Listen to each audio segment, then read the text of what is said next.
Mandy, can you hear me? I hear that there's no audio on the YouTube feed.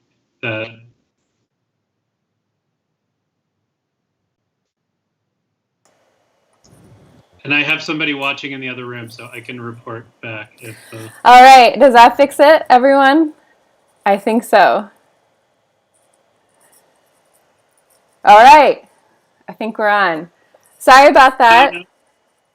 I had told everyone, all the poets before the event, that I am always notorious for not unmuting myself, and here I am. But I'm Mandy Medley. I'm one of the co-owners and workers here at Pilsen Community Books, and I am so excited to welcome Edwin Torres, Cecilia Vicuña, Daniel Borzutzky here tonight to celebrate Daniel's new collection, Written After a Massacre in the year 2018. We'll be hearing from all three poets tonight, which is just such an honor, and then they'll have a conversation at the end. So feel free to put all of your comments and your love and your questions in the chat, and they will see it after the event.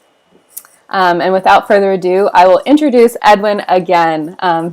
Glad you guys get to hear me twice.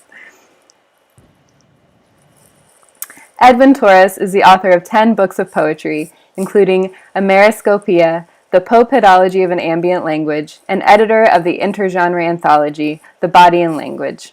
He has performed his multidisciplinary bodylingual poetics worldwide and received fellowships from NYFA, the Foundation for Contemporary Art, and Dia Arts Foundation, among others. His work is included in many journals and anthologies, including Manifold Criticisms, Fractured Ecologies, American Poets in the 21st Century, Kindergarten, Avant-Garde Poems for Children, and Aloud, Voices from the Neo-Rican Poets Cafe. His next book, which again we're very excited for, The Animal's Perception of Earth, is forthcoming from Double Cross Press. And now that everyone can hear us, I'll turn it over to you, Edwin. Thank you, Mandy. Great to be here with Cecilia and Daniel. Daniel, your book is so beautiful. I was very happy to write a blurb for the back of it. We're gonna have a discussion at the end, the three of us. So I'm just gonna read the poems right now. I'm gonna read one of his poems and one of mine, which I think frames a little bit of what I feel from his work. The poem I'm reading of his is called Murmur. What is the voice? Who is the voice? When is the voice? Does it murmur backward? Does it murmur with mud in its mouth? With blood in its mouth? There are blades in its mouth, dogs in its mouth. There's a nation in its mouth, a border in its mouth. There's a wall at the border in its mouth. There's a god at the border in its mouth. There's an imploding island in its mouth, an imploding economy in its mouth. There's a hemisphere in its mouth. I see the desert in its rotten carcass mouth. I see the murderers of the morning in its rotten carcass mouth. I see money. There is money. I have $5. No, I have $6. I need to buy the forest. I need to buy the blood trees. I need to buy the blood bush. I need more blood dogs. I have $5. I have $6. I don't know if I am hunted or if I am hunting. I eat my skin. I chew my knuckles. I suck my fingers. I hear my name in the wind. I hear the name of my God in the wind. They say I don't believe in God. They say I am secular, pagan, lacking in faith. But no. The words I use for my God are different from the words they use for their God. I can't find my fingers in the dark. I can't find my tongue in the dark. I can't find my brain in the dark. The carcass economy sustains me in the privatized darkness of dark. The mud sustains me. The blood data sustains me. The common law blood data sustains me. The welfare state no longer sustains me. I see my slaughter mouth against the spittle of the hungry baby at my feet. I see my rat brain against the spittle of the wailing toddler with fangs at my feet. the toddler eating soap off my psoriasis feet, the toddler eating mud off my money feet, my blood feet, the dirt toddler, the wound toddler, the blood toddler. There is a box, a blood box, a money box, and they will put me in it. There is a box, and when I can't buy the forest, I will put myself in it, and they will ship me somewhere. Because I can't afford to build a shack in the forest, I have $5, I have $6. The conglomerate that owns the trees won't let me sit in the shade. The suit and tie that owns the water won't let me have a sip. I only have $5. I only have $6, and I need to buy roots, soil, trees, wind, but no, and no, but no, and no. I must smash my face into the welfare state. I must smash my face into the fist of the cop who beats me at the corner of Montrose and Kedzie. I must smash my face into the early American who hunts me at the corner of Belmont and California. I must smash my face into the language of money whose only translation is into more money. I must smash my face into the money drone, into the health drone, the drone of infinite scrutiny. And when they strap me into the chair and shove the peace-seeking food wires into my mouth, when they shove the milk wires into my mouth, when they feed me vitamins and minerals against my will, I will offer them my last $5 to die. Here, take my last $6 and let me die the privatized death of one who hasn't lived.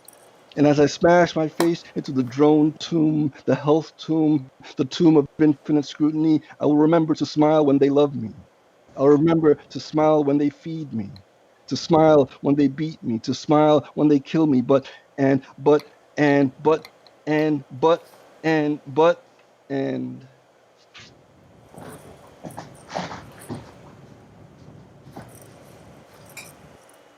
This poem is called To Beget the Listening Parade. What is it to move during these times? Turn once, turn twice, to move through move. I'm staying away from the thing I don't understand, against my learned nature. I'm turning away from the thing I know most taken, from the thing that might fear me, arid, dispelled damnation. I am most away from the thing I am least, wordplay at full intention. To move as a human moving through movement, to move as a human moving through movement, to human as movement, to human a move, to human as movement, to human a move. Is there a responsibility here? What was it about losing distance that gave us more time to see what we were without us getting in the way? What is it about interruption that negates closure, or is interruption isolation disguised as perception? The fear you see, the one you consume. A neural reality that knows to arrive before we do. And now the measure of something familiar inserted here in this writing to give us both, me, the writer, and you, the reader, something to count on, to hold on to during times of upheaval. Let me mention something of life here, of the times of our movable uncertainties, how reflection is a force aware of its blinding ability for shift, how to frame questions of seeing to cope with the unseeable, the rendered inertia at our fingertips, of positivity recharged. What are the heightened states of reality that we push past reality? What are the morphed abilities of access during times of unstoppable change? Orifice Orphic, I came to you when I was at my readiest. Oracle emblem, I listened as you split your skin. Has the world grown quieter? Fewer seismic travelers, fewer machines. You can hear Earth moving when you don't respond. If I stay away, I won't get hurt. Solitude knows before we do when it's time to leave. First to know, first to go. I was just now getting used to my breathing before the first sound of bird. There, in the wind, in the tree, in the passing car, far away but not so far that I lose sight of how it holds me, of its desire to see if I'm there. Loudest aeration of feather, totem for sacrum. Was I good enough to find your heart, to cut your words, to pour directly penumbra'd the obsidian refuge? What is it about the surface approaching the center? how we don't want to know what you're thinking, but we ask, how are you anyway? And now something about responsibility, approaching the edge with noise, the usual hum of public life, less rumbling on the surface, the antagonistic virtues of vibration, distant walking, tea leaf breaking, the ramped up volume of softness, the understanding of a soft world brought to surface, acoustic bird sings free, the squeak of actually hearing the beak against the sun, the quietest entry that creatures have ever had is coming. Can you hear nature taking a breath? And now something about division, as sadness parades noise for the Twitterati. Visit me in my equanimity chamber, where my bid approaches yours. To move as a structure defining mobility, to shut down a speed portrayed by depth, nature socialized by definition. I was never that far from reality. I was only inside my seeing, defining perception as a place for reality. And now something about flattening, and when it stares back, compression visits those readiest to evolve, to claim distances past due. We hold the unaccountable bodies we can't see as continuations of enigma, fused gargantuans beyond existings we can only imagine. As we enter the edges ahead, we listen with eyes, not ears. Entire bodies left dormant, upright on sit bones. We attract the realms we need. The lived hearing. Question what is lived. Did we never hear with every part, or is it just that people staring, while staring back, calls out what part of us is immobile? What part reads while moving? What part of us, when we sit to watch with ears, is engaged with our own impossibility? The word I am is the word I read.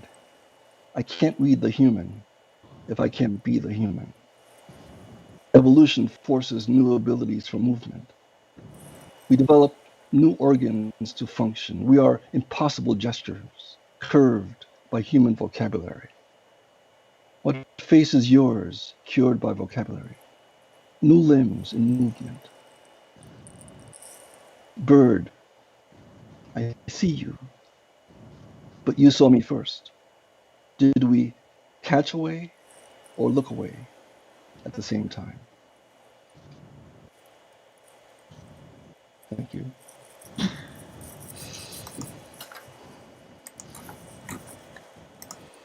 Thank you so much, Edwin. That was very powerful. And many folks in the audience are agreeing. You'll have to go back and watch the chat after the event. Lots of love there. Thank you so much. And now it's my pleasure to introduce Cecilia Vicuña. Poet and multidisciplinary artist Cecilia Vicuña was born and raised in Chile. In her poems, she engages themes of language and memory, with particular attention to decay and exile. As art historian Roberto Tejada observed, Vicuña's work, at its very essence, is a way of remembering, as if exile and recall join to unravel an autobiography in debris, as one personal story within a larger narrative. Vicuña is the author of more than a dozen books of poetry, including In Stan, Cloudnet, Unraveling Worlds and the Weaving of Water, Precario Precarious, and Saborami. She is the editor of the Oxford Book of Latin American Poetry, a bilingual anthology. And I hope that was adequately short enough for you, Cecilia. And with that, I'll turn it over to you.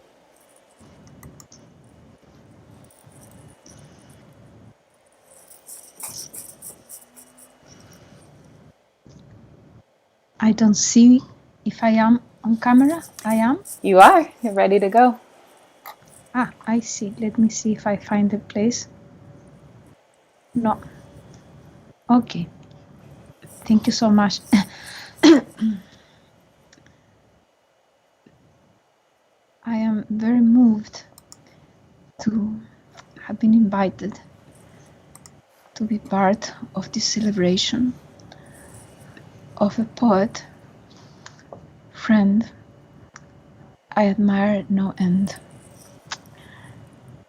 We will be speaking amongst ourselves, and we'll be speaking a little about the book.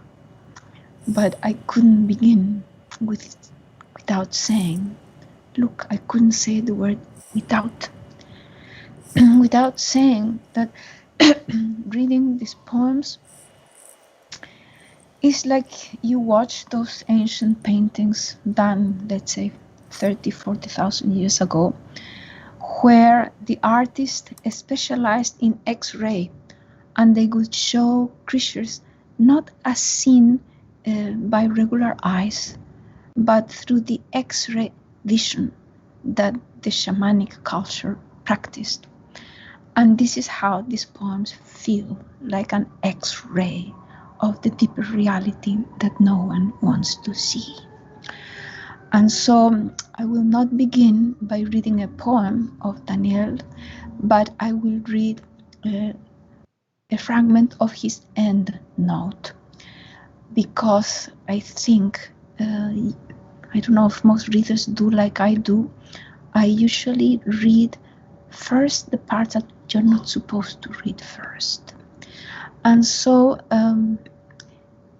it will be what Macedonio Fernandez called una lectura a saltos, meaning that you don't read line by line, but you read like a kangaroo. I suppose that all of us poets are kangaroo readers that read leaping. So I will leap through the text. It says, we live in a country of massacre, shaped by a history of white supremacist massacre, of police and state massacre that rages on into the present. Perhaps we're always and have always been writing after a massacre. Salto. On October 27, 2018, 11 people were killed and 6 wounded at the Tree of Life synagogue in Pittsburgh. I know the synagogue well. It is a short walk from the house I grew up in, from the house my family still lives in. When I was a child, we were members of the synagogue. I became a bar mitzvah there. An old friend's father was wounded and survived the attack October 27. Salto. As reported widely, it was the deadliest attack on Jews in the US. I have thought quite a bit about whether or not to mention the shooting in this book. And given the number of mass shootings and white supremacist killings, I don't want to give the impression that I think one attack is more significant than another. Not one attack is more significant than another. I agree with what Raúl Zurita once told me in an interview. The apocalypse is not when the world ends. It's when one single person is killed. The entire universe becomes deformed when one single person is tortured. Perhaps I think it would be dishonest to not admit that I, and perhaps less importantly, this book, were definitely changed by the Tree of life shooting. And Daniel doesn't say this, but it's the first thing that jumped at me. The tree of life shooting. The tree of life we're shooting. We're shooting the tree of life. Not only of this synagogue, but every tree of life in this earth. I go back to Daniel's voice now. And perhaps I'm afraid of a communal forgetting. I am afraid of a communal forgetting. And I want to at least offer a few words to honor the memory of those who died in the shooting. Joyce Feinberg, Richard Gottfried, Rose Mallinger, Jerry Rabinovitz, Cecil Rosenthal, David Rosenthal, Bernice Simon, Sylvan, Sylvan, or perhaps Sylvan, forgive my pronunciation, Simon, Daniel Stein, Melvin Wax, Irving Younger. I skip one last bit. Before the white supremacist murdered, killed, he posted on social media about HIAS, the Hebrew Immigrant Aid Society. And he wrote, HIAS likes to bring invaders in that kill our people. Invaders in that kill our people. I can't sit by and watch my people get slaughtered. Screw your optics, I'm going in.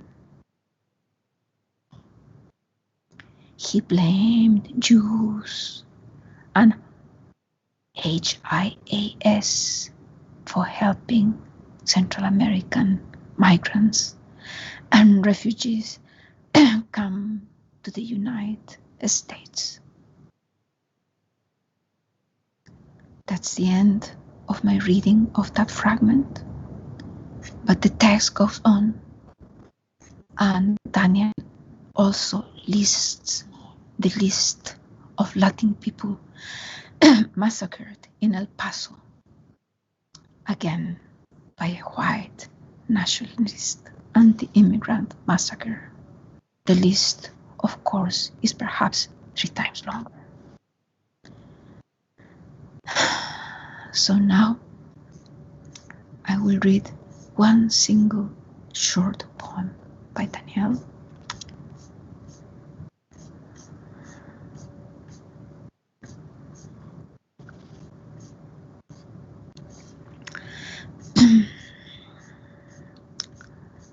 As you can feel in my voice, I sort of lost my saliva. My saliva became very dry, as if I was in a desert, since the tree of life is being murdered. It seems we're thirsty. We're horribly thirsty, which reminds me that I wanted to read a poem about thirst, but I cannot read it until I drink a little water.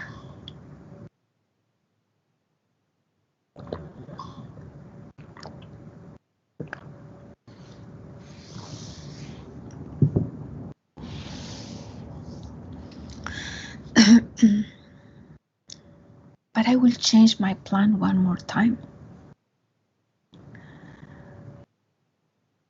To read first the poem by Daniel.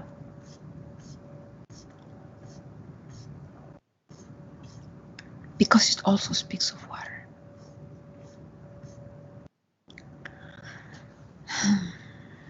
Written after a massacre in the year 2018.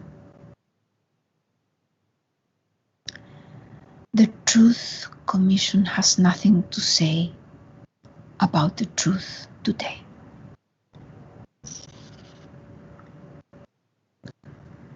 The Truth Commission is sick of trying to reconcile bodies that do not want to be reconciled today.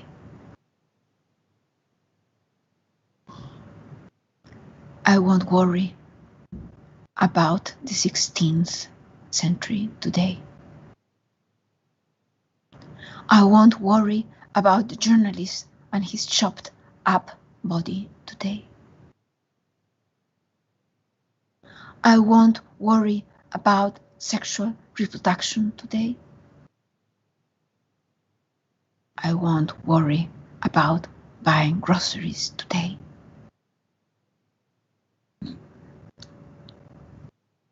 I won't worry about decolonization today. I won't worry about quarantine today. I won't worry about the angel with prophylactic eyes today. I won't worry about my antidepressants today. I won't worry about my dying furnace today. I won't worry about the speculators looking for the financial potential in the caged up children today. I have to say not especially about that, even though that is not in the poem. I won't worry about the cage today. I won't worry about Quetzalcoatl today, or Cortés, or the Taino, or Columbus. I won't worry about lead in the water today. I won't worry about how to write the poem about refugee children and prisoners of war today. I won't worry about the wound the poem must feed neatly into today. I won't worry because this is only the story of a single solitary day. It is the story of a single solitary broken animal. Touch its fur, touch its brain, have a touch of its heart. Turn its body inside and out. And the wind is tetanus. And the wind is hepatitis. And I won't pray today to remember the people who were slaughtered just blocks away. I won't worry about similes today. I won't worry about the literal meaning of my body today. I won't be angry today. I won't be happy either. I won't let anyone see me or hear me today. I need the day to break backwards. I need to run through the last glass door backwards. I need the food to go out of my mouth backwards. I need to say fuck you and thank you backwards. I am irrevocably changed by the massacre, but I cannot talk about that today. I pray for an endless energy. No, That's not what he says. I pray for an endless elegy today. I pray for silence and stillness today.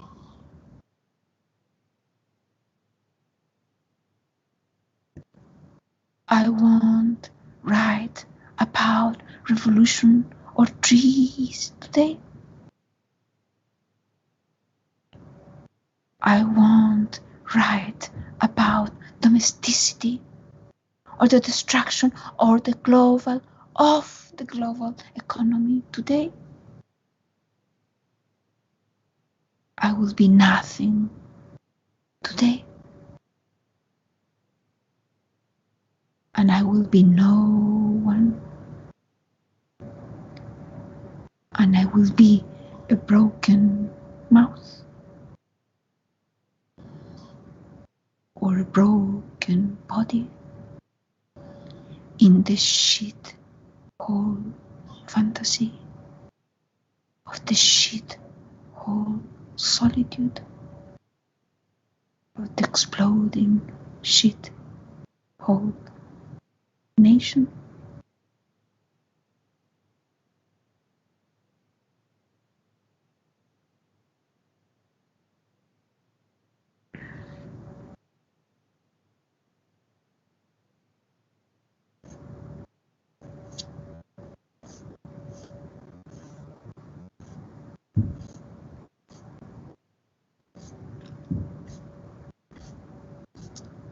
There's another poem. Do you think we have enough time for another poem? I believe this is short. Let's see.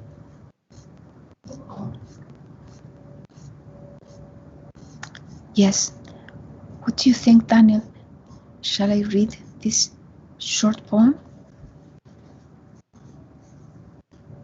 You think so, Mandy? Or you could read one of your own poems, Cecilia. Mine is so super brief that I think I would like to read this other one that has the word Dayenu in it. Okay. Written after a massacre in the year 2018. You are mended in the locker rooms of the stadiums they dump you in when your body refuses to die. You're mended in Chicago on a beach that refuses to die. You're mended in Cuba on a beach that refuses to die. You're mended in California on a beach that refuses to die. You're mended in Guatemala on a beach that refuses to die. You're mended in Chile on a beach that refuses to die. The corpses of the Americas die their solar power deaths. Every night you refuse to die. You're frozen in the blocks of ice or melted in the sand holes on the border. The morphine drips you the body through your body, eases the pain in your liver. The life-giving nutrients are jammed into your nostrils. A bureaucrat writes a dream song about the gentleness of the drugs they make you take, so the blood will flow sweetly to your body. The private vitamins are jammed into your mouth, and your lips are numb from the needles that grow in the gut. This is the state where the dead are restored to death. This is the shit whole song of the anesthetic. This is the shit whole song of the corpse that refuses its own body. A bureaucrat walks by holding a cage for a baby. Which department or agency does the cage belong to? What cage manufacturer has signed the most lucrative collective contract with the municipality. It is unclear if the baby becomes a corpse before or after it is put in the cage. In the scope of the universe, before or after does not matter. Once it might have mattered,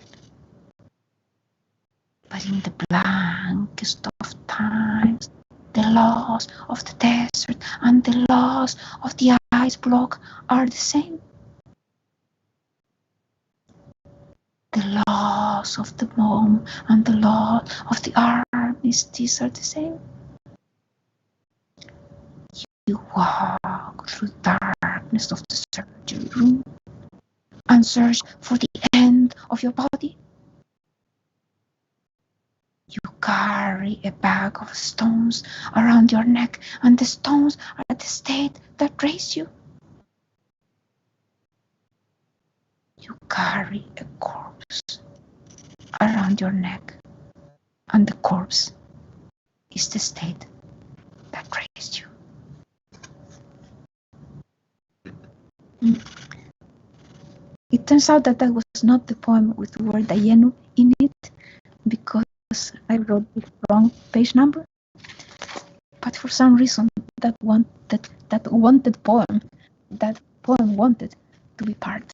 Can you imagine the sign, poem wanted? You know, when they have, the wanted persecuted person, a wanted poem. So it feels rotten to read a poem of mine after your poems. And so I am sorry, but it's just your request. It is super brief though, for consolation. And it says, thirsty. You think you're thirsty? Think again. Your thirst is zero compared to the thirst of the ancestors. The thirst of those who have disappeared. Those who have been forgotten. End.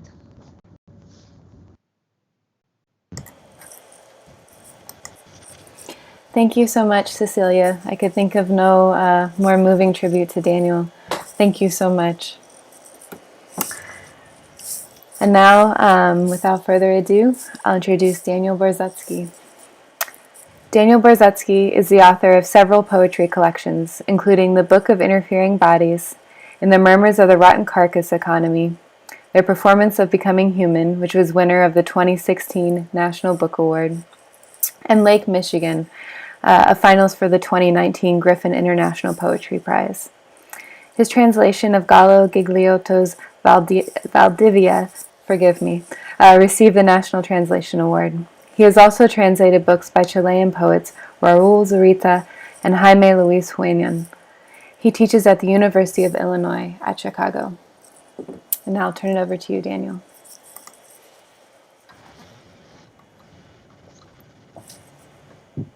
Good evening, everyone. I was initially sad, and I suppose still I'm sad that we can't do this in person, but this has been perfect. And I am so grateful to Edwin and to Cecilia for being with us tonight, for performing my work better than I could ever do it, and for all the incredible work, art in so many different forms that you both make. I love you both, and thank you both for being here. Thanks to Mandy and Pilsen Books so much for hosting us. If you're in Chicago, please support Pilsen Books as much as you can, especially in these times that we are in where there's so little foot traffic. And I want to give my warmest thanks to Coffee House Press, who have just been amazing. who sent me flowers today. I can't even believe that. Thank you so much for doing that. But I just want to thank everyone at Coffee House Press who has helped in making this book possible, starting with Chris Fishbach, Claire Fallon, Merritt Swanson, Daly Farr, Erica Stevens, Carla Valadez, and anyone else at Coffee House who I might be missing. Please know how grateful we are for all that you've done. The cover is a work of Cecilia's. If you, I will leave it there. It is one of the quipus of a glacier that is no longer with us. So I'm grateful to have Cecilia's presence in the book, on the book, in so many ways. And I'm grateful, too, that Cecilia read that bit from the end note. That was the hardest part of the book to write, and perhaps the one that I'm most scared of reading. So I will maybe not do too much more contextualizing of the book, because I think that actually did quite a bit of it. So I'll just read a couple poems, and then we'll have a conversation. So I'll begin with the dedication to Tree of Life in Pittsburgh, to the love that survives. To Chicago and Santiago, to the love that survives. To those who migrate, to the love that survives. To those murdered by white supremacists, to the love that survives. To those murdered by the state, to the love that survives. For all of us, we break and are broken. And for Raul Zurita and Cecilia Vicuña, my heroes in art. I will read just a few pieces, and I'll read the piece that Cecilia, you were speaking of with Dainu in it. Manage diversity. Through predictive analytics, I understood the inevitability of the caged up babies. They keep coffins at the border when the refugees get too far from home. How many bodies can we fit in a tent or a swimming pool? We can live without the unknown in front of us if we keep enough babies in cages. The cardboard box sleeps one kid comfortably, two is snug, efficient, recommended in times of austerity. Relational values change in relation to market sentiments. This is the danger of having too much access to illegal bodies. Let's pretend the illegal bodies are bankers. Let's shove shit in their mouths. Let's pretend they are eating cryptocurrency. Let's create a crisis. Let's induce inflation. Let's undervalue the cost of their bodies. I dream of an economy where one arrested immigrant is replaced with one dead banker. I am not responsible for my dreams. Rather, I am responsible for what I do with my dreams. When the sleep medication wears off, I am alone with the machines that watch me. The global economy brightens my room with the surveillance of my rotten assets.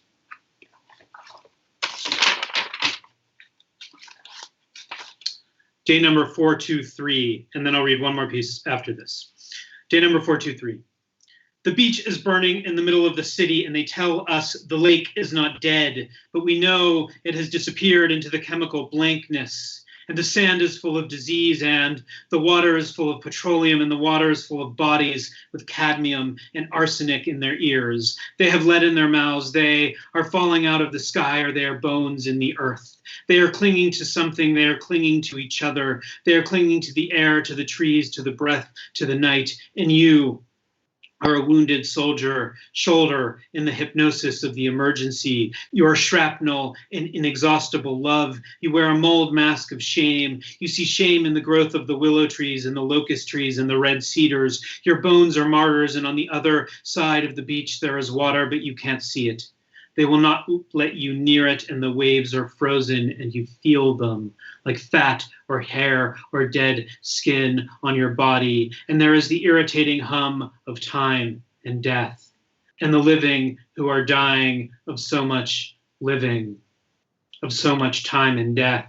They are searching for life. They are ghosting the ghosts who chant life, life, like a curse word, a forbidden word, a disease word, and you want to see the lake again, but they say you need the right code, the right mask, the right spacesuit, and you want to see your child again, but you need an illusion, a canticle, an executive order, a cheek, a chin, a tomb, a monument to the earth, a monument to the hysteria of the afternoon, a monument to the rhythm of the sand, a monument to the disappearance of the bodies who are breaking in some other lake, who are breaking on some other beach, who are rioting in some other death march. The translators of the silence do not know how to translate the translators of the sand.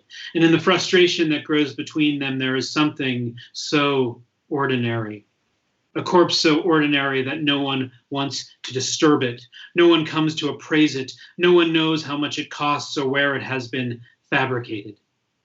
It is day number 423, and the sky has disappeared into another sky, and the beach is shrieking, the shriek of 1,000 broken shoulders, and I am dying from too much life in the blankness that unravels into the economy of a beating, a burning, the guilt of this innocent lung, the shame of this atrophied bone, this bloodied body, this bloodied child, this blank that consumes the image of how you understand who you are, which is wrapped up in the image of how I understand who I am, and you don't want to die today, but you might. And I don't want to be alone today, and I don't want to die from so much life that has given me so much. To all of us, we break, we are broken, we are little imitations of our corpses of eternity. Don't wait for us to die. It is day number 423, and shame covers my body with grief, and grief covers my body with shame. Only 23 people died here yesterday, and I was not one of them. And today, and tomorrow, and tomorrow, and tomorrow, and today, I will not be one of them. And shame will cover my body, and grief will live in my face, and shame, grief will form in my teeth. Grief, shame will blow air into my mouth, and I won't die alone today. I'll eat bread, I'll eat rice, and kiss my child and say thank you, thank you, thank you, to salt, and to sweat, and to boredom. Let peace explode on my body. I am alive and condemned and undone. And I'll conclude. The book ends with a section where almost all of the poems are titled Written After a Massacre in the Year 2018. Listen, the eyes that grope the sidewalk want to tell us something.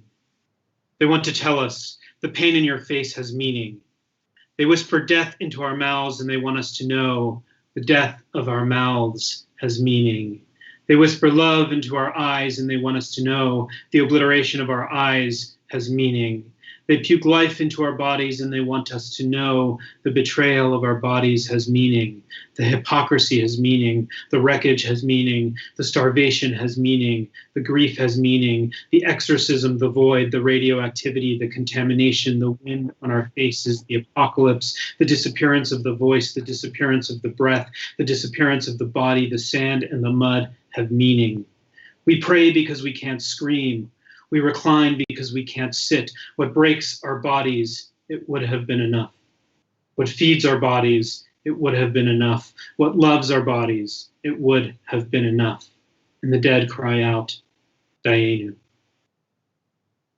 To take the bullet from the gun, to take the gun from the hand that shoots into the faces of those who mourn the street and the sidewalk, to take the hand from the body that murders the fig tree to defend himself.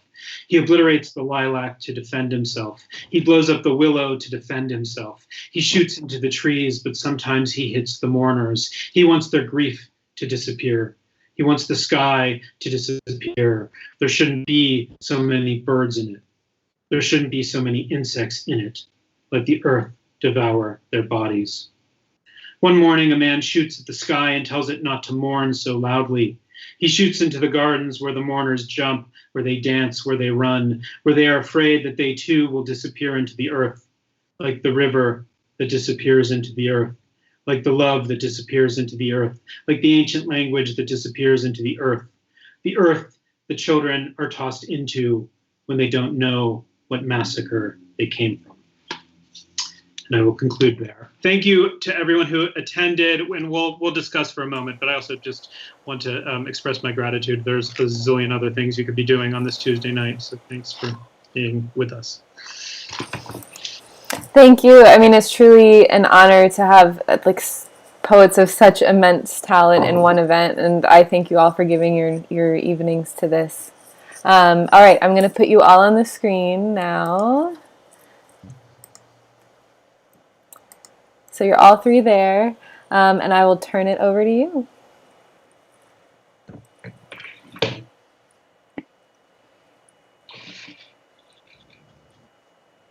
Am I correct that this is the first time the three of you have been in conversation together at an event? Is that right? Yes. That's true. I don't see everybody on screen, but I can hear you all. Do you guys see me? Yes. Okay. Daniel, I just want to there's so many Cecilia mentioned sort of artistic friezes and sort of these what might be considered ancient artifacts of civilizations as related to your work, and it's so clear. Like as I was hearing you, I sort of imagined a lake, sort of like reflecting the sun in a certain way, as if you were verbalizing the unchangeable facts to give them agency, to kind of give them a chance to kind of breathe and live within us. It's so beautiful, and I find myself saying, like, how can trauma be so beautiful, or how can a massacre? Maybe beautiful is not the right word, and it's probably not the right word. It's more that it sort of bores and cores deep in within the soul to hear such truth. But it's not journalism. It's, there's another reality that's being touched on, and I don't quite know how to verbalize that, but I do know that you're, talking about the reality that we're in, and giving it such urgency to change allows us to kind of see something beyond it somehow. I don't know if any of that is landing. Yeah, perfectly. No, Cecilia, jump in. Yeah, I think it landed very well, and it's totally appropriate, and that's the feeling I have reading Daniel in general. But the truth of the matter is that the sharpness of that view is growing with time, Daniel.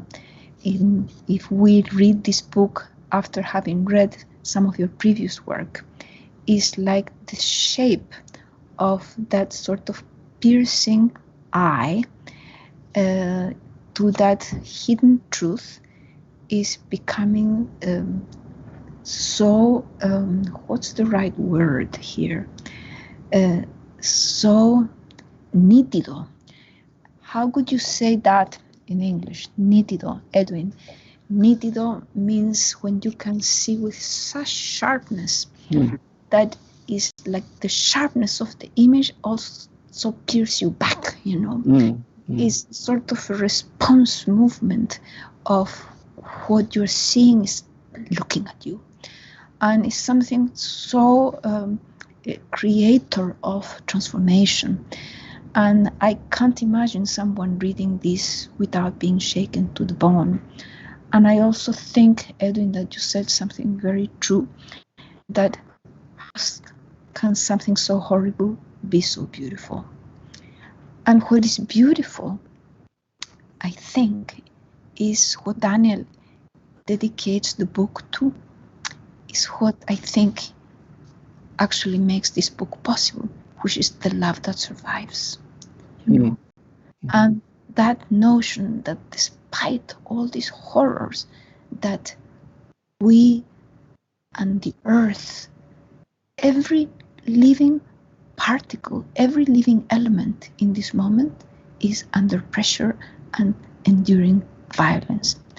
And so, nevertheless, something in us knows that there is something that Daniel has named as the love that survives.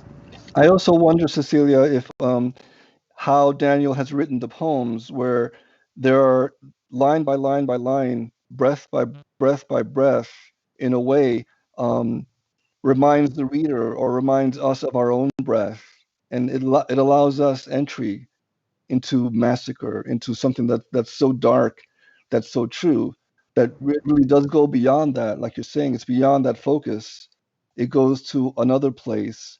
And I think that other place is very much about not hope, but like a light, like a way to go through. I want to say that at the end note, at the end that Daniel wrote, he references Vallejo. He quotes Vallejo says, "There are blows in life so powerful, I don't know." So Daniel writes that Vallejo says that, and that Vallejo says, "I don't know." And then in the end note, at the end, Daniel is referencing the "I don't know," and that's so moving because as much through this book and through all this work and through what we're trying to figure out in our truth, we really don't know. And in a way, that's a beautiful thing to not know and to state that, say, look, I don't know, you don't know, nobody knows, and that's okay. Or maybe that's good. Maybe it's not that it's okay. It's just that the fact that it's in print, that that we don't know, allows us to continue. But anyway, Yeah, I think Daniel should respond to that. yes. Me. Maybe it's so nice to just hear you both. Vallejo is all over this book. In those lines, actually in the lines that I read from day number 423 about dying from so much life. It's a line that Vallejo uses in some form or another over and over again, and I just find it to be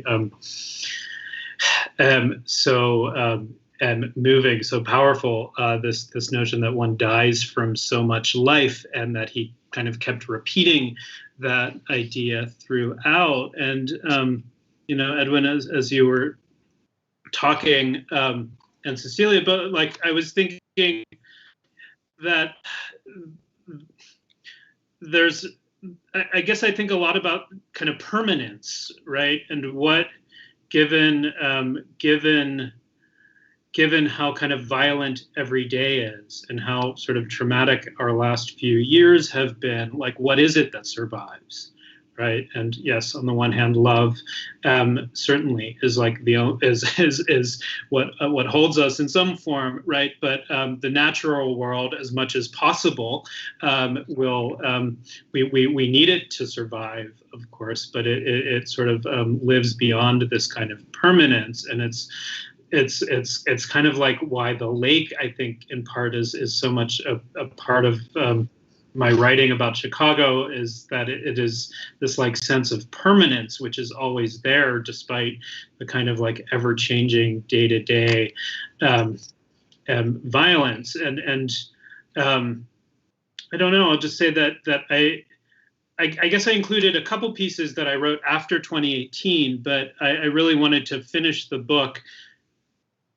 after the year 2018, in part because I was so shaken by the massacre in Pittsburgh, and I felt like I needed to sort of exercise the year 2018, and that sort of putting an end note on this book might do that.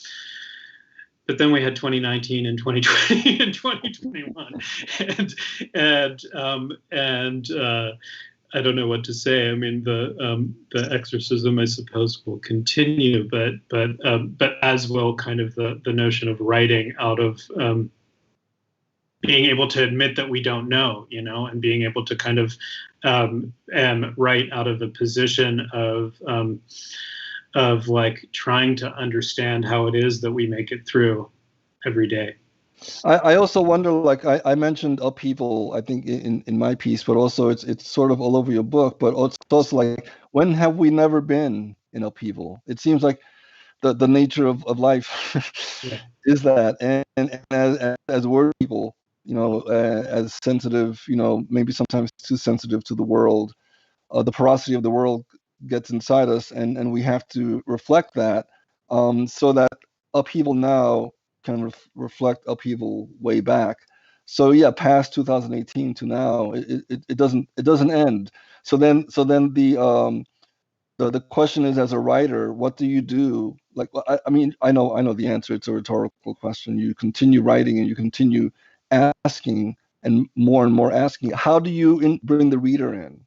That's one question. How do you kind of like not push them away and just say, look, I've got something, I got to go through this therapy. You're going to listen to me.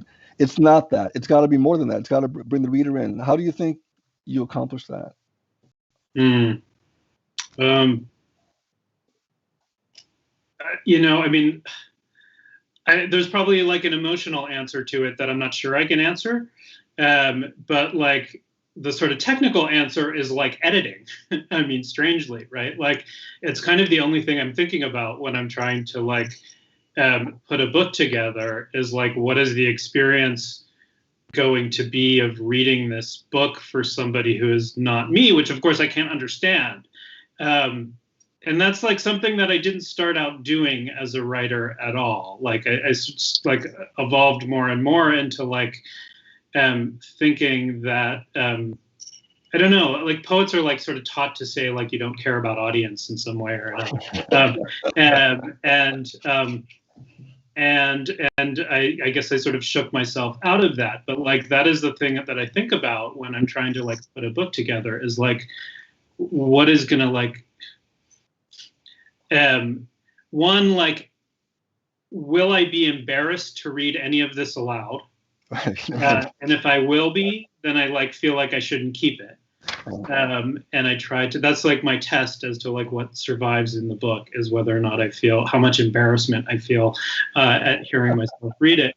And two, like thinking about like people and time and attention and like what's going to,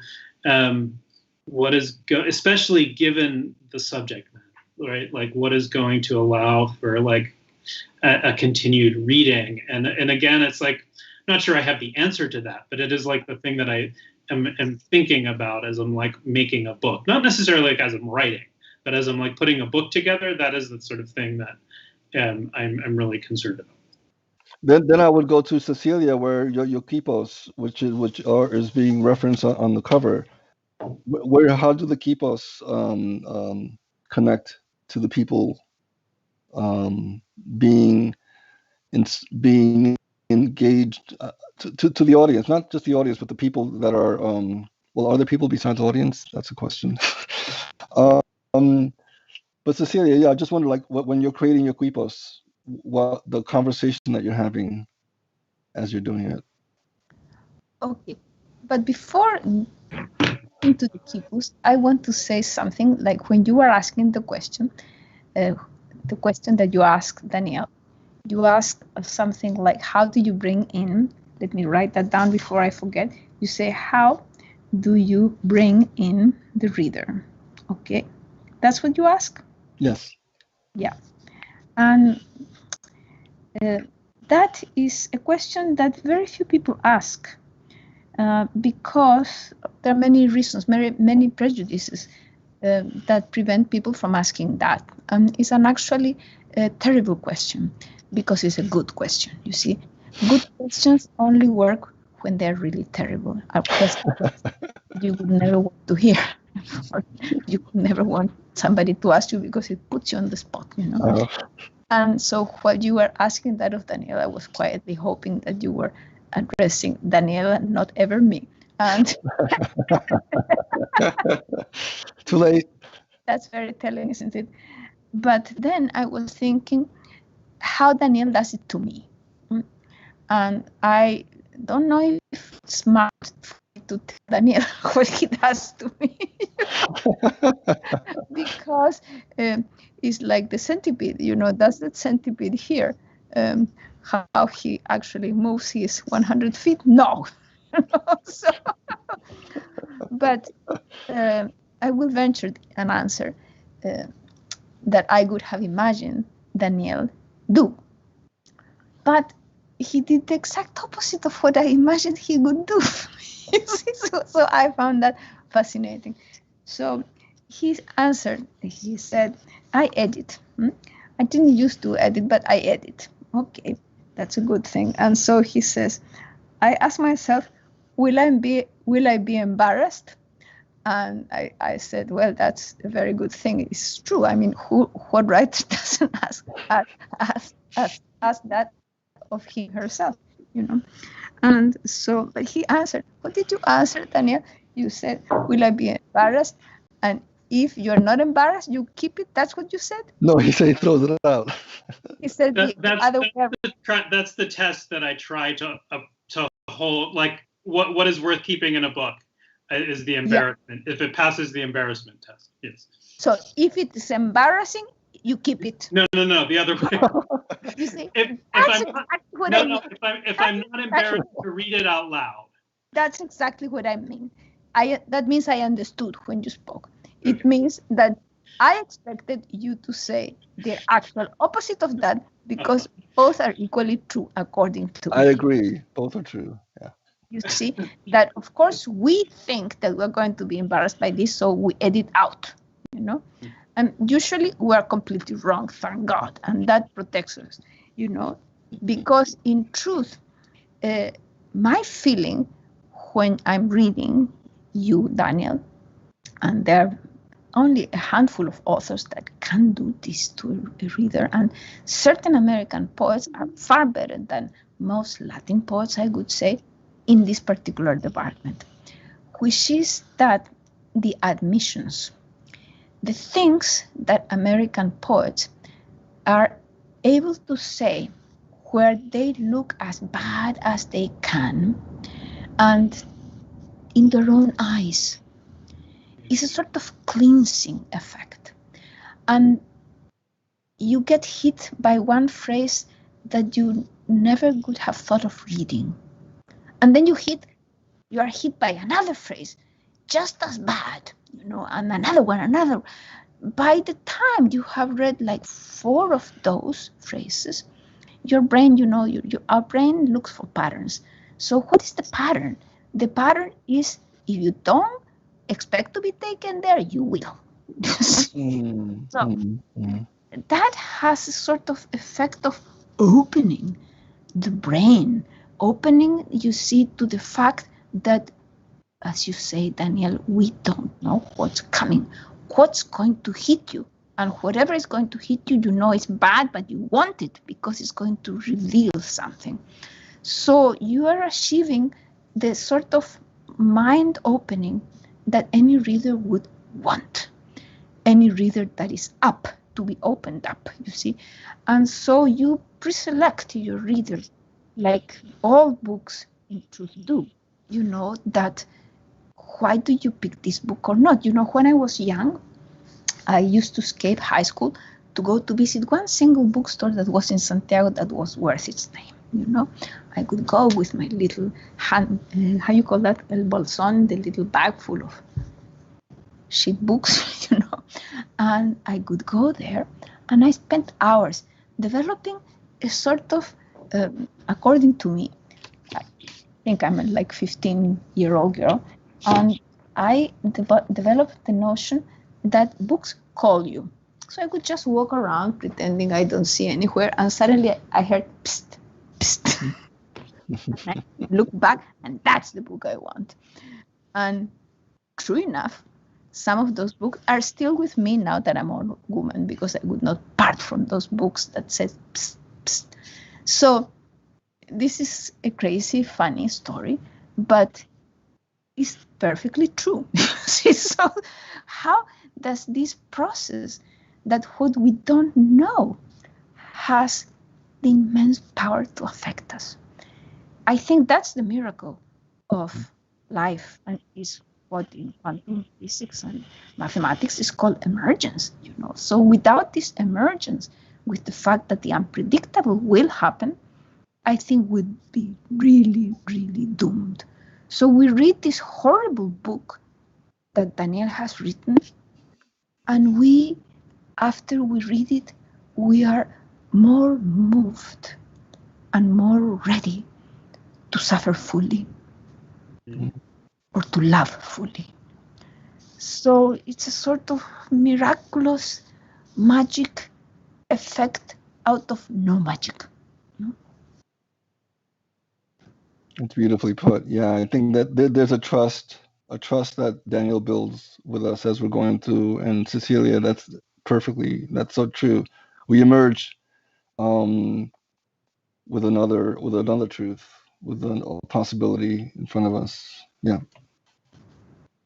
Because those hidden truths that line by line Daniel is bringing is what the only chance we have is to see such truths. When we live in a culture of fake news, of pretense, of make-believe, either by religions, by politicians, by interest, by this, by that, by fear, by hatred, by whatever it is, this just seeing and naming something so basic, this is a knife, this is a knife. I remember there's a shamanic song that I have heard, a shaman woman from Chile, from the south of Chile, from the rainforest of Chile, called this el cuchillo de oro, the golden knife, an invisible knife. And that kind of image, the cutting edge of that sharp view, is also in Tibetan Buddhism, and you name it, it's everywhere. And what is it about that we need to cut the bullshit,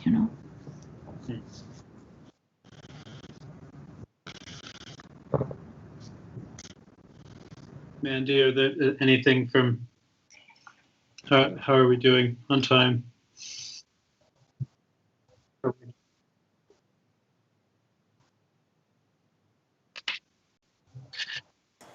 Everyone agrees with Cecilia.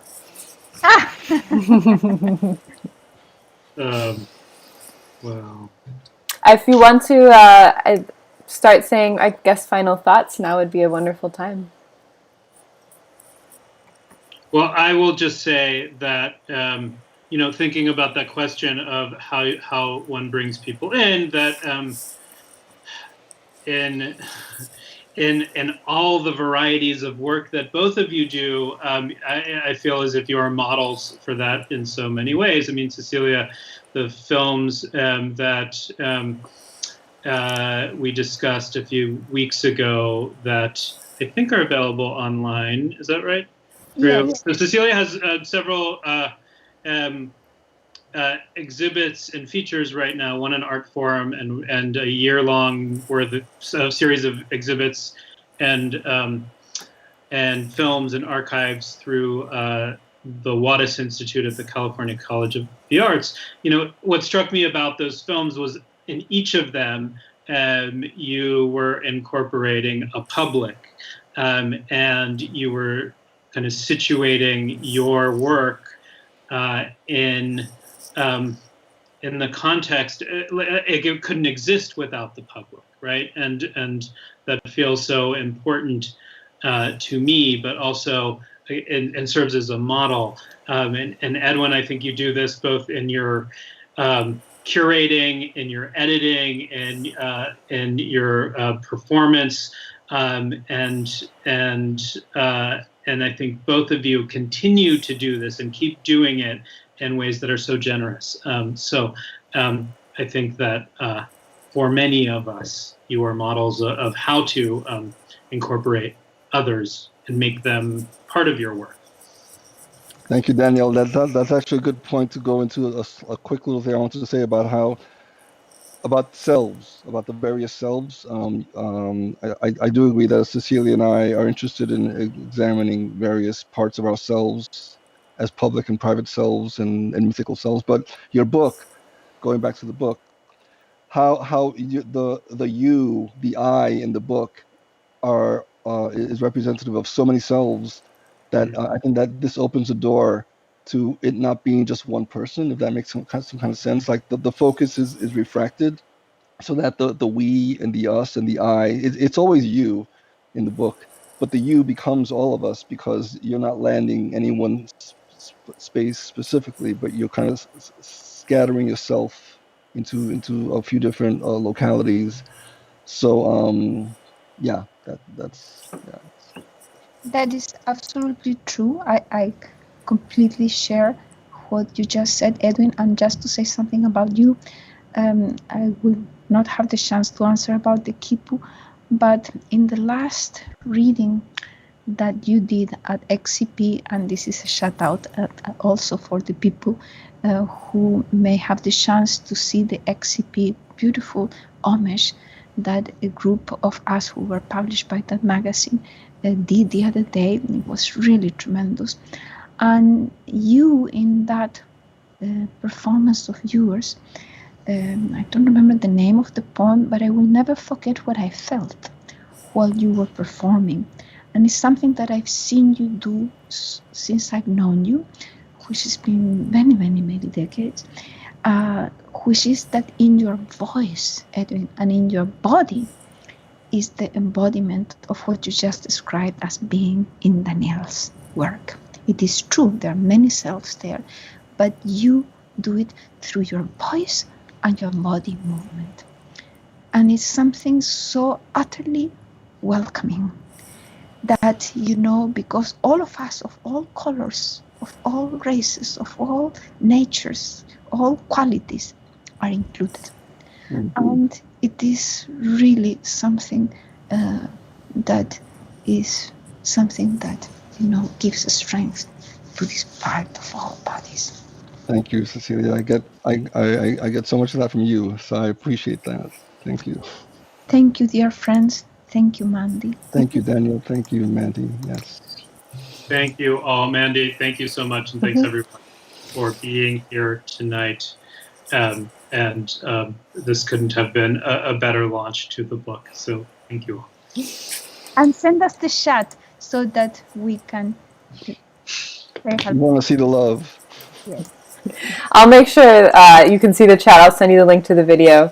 I just want to say thank you again to everyone. As you could probably all tell, I was very starstruck tonight. This is truly a dream come true reading. Thanks for celebrating Daniel's new collection, which you can buy at pilscommunitybooks.com or at coffeehousepress.org. It truly is a treasure. Thanks again and have a good night. Good night.